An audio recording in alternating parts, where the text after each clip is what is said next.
No, come on. Good steps, good steps. You got it.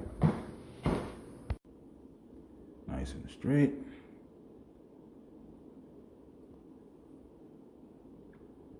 So less walking and standing in flexion, more standing into extension. You're able to extend the knee, extends the hip, and now you're standing more stacked, even weight bearing in between into both feet, not just hard on your good leg, on the right leg. The right leg is really working. Put weight onto the left.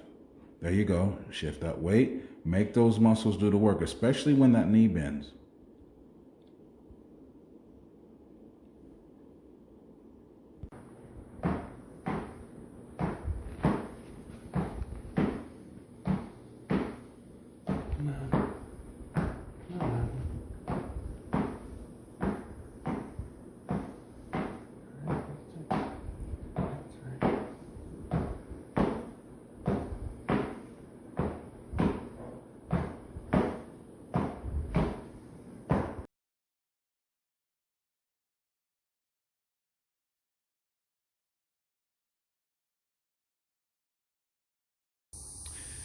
Look at the topography here. The grass, the rocks, the roots, the change in grade, the little hilly portions as it goes all the way to that last house over there, far in the distance, that one all the way back there. And why is it important for my client to have walked in growing grass after having a fracture to his femur, to walk on this to his dock, his property that he owns, his environment, because the world isn't flat.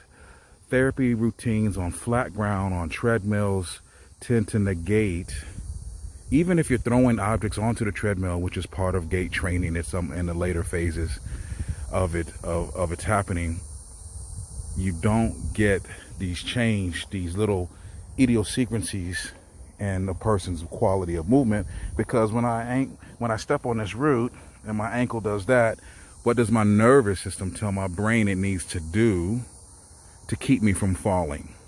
And it's those principles, when applied, that destabilize the nervous system and create new motor programs, i.e. your neuroplasticity. You wire new connections to handle the topography here in order to accomplish a safe walk to and from a dock that's your.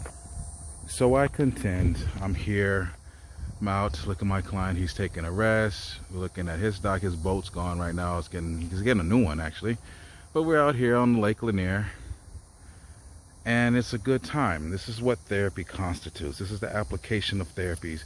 This is why it matters. This is why my thinking outside of the box has helped him recover faster in ways with a hemorrhagic stroke that other practitioners are in awe of, because traditional therapy tells them, oh, you've made it so much farther than we expected you to, because he came and thought outside the box, and he hired people like me to come in and help him do that.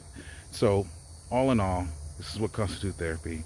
I'm going to post some other information about the auricular therapy that I have running on him, stemming his motor cortex and the basal ganglia, the sublayers of the subcortical layers, at both 80 hertz for motor cortex and 160 hertz for the subcortical layers, while he's actively walking across the change in grade, this topography here, so that he creates and rewires new programs to do so. So you're giving energy while you're performing the activity, and you're gaining motor proficiencies and endurance and just stability and confidence in yourself in order to navigate this terrain.